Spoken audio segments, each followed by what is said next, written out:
Okay guys, so let's go ahead now and take it over to video. We talked about how you can easily tweak the settings up here. And remember, if it's looking brighter and then you go over here to 60 and it looks darker, that's because you have HDR enabled for 30 FPS. Keep that in mind. Again, if you're just leaving the videos on the phone, I don't think it's going to be a problem leaving it on. But again, with the video, you can also punch out wide and you can do the same thing you could do in photo. We're not going to go over that a lot again, but you can. Now up here on the top, instead of having that little arrow, it will show you your video settings, but you can still swipe up to check your exposure. You can drop that exposure if it's too bright, but definitely it's really bright in the HDR. So keep in mind that's because HDR is on. I just want to keep stressing that so you don't forget this when you get this phone.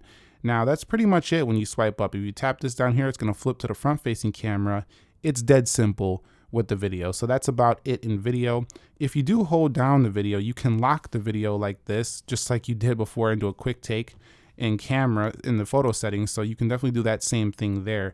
But other than that, that's it in video. It's very simple. It's more about setting up your settings right to make sure you're getting the proper video. Now, again, this zoom, this wide angle, it does apply here in slow motion, but in slow motion, you can't go ultra wide. You can only go 1x at 26 millimeters and up to 3x. So slow motion doesn't apply to the ultra wide angle. Keep this in mind. You can also switch between 120 and 240 up here, just like in video settings for slow motion.